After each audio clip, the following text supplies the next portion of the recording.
ayan, pabalik na ng Maynila. Pauwi na kami. Pauwi na po kami ng Maynila, guys. Bali, wala pa kaming 30 minutes dito. Wala tayong mga lang kami, 20 minutes lang kami dito. Babalik na naman kagad ng Maynila. So, time check 8:06. Siguro sana walang traffic. Mga 5 hours sa Maynila na kami. Sana hindi ma-traffic. Ayun na yung buwan. Yung buwan kanina, ayun na siya. Ito po yung view dito sa probinsya, oh. Pag ganitong oras, ito na po yung view ng oh, di ba? Ayun siya. Bye-bye, Tukok. Tukok po yung pangalan ng lugar nila, ng baryo. Ah, tama, oo. Ganda ng buwan. So, sinong nakaka-relate ng mga taga-probinsya? Ganito, di ba?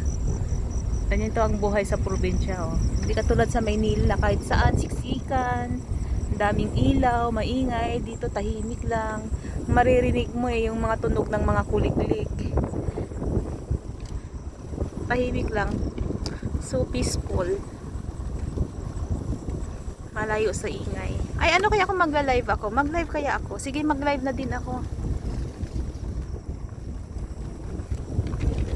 So, ayan po yung daan natin.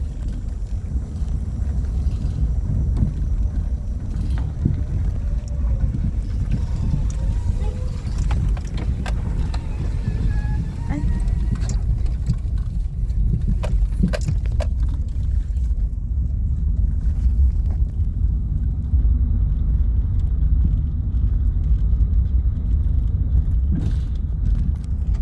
Yan ang lawak ng palayan nila, oh. Dito bakante, walang kabahay-bahay. Tas dito lang yung ilang bahay. Tas ayan na naman, mga damuhan, palayan. So parang nakakatakot maglakad dito mag-isa, no? Pero naman dito, tahimik naman. Mababait naman yung tao dito. Wala namang bahidungis na Ay, maayos naman. Kahit ganitong mababait naman ng mga tao dito. Kahit ganitong tahimik lang, parang akala mo nasa liblib na lugar. So ayan,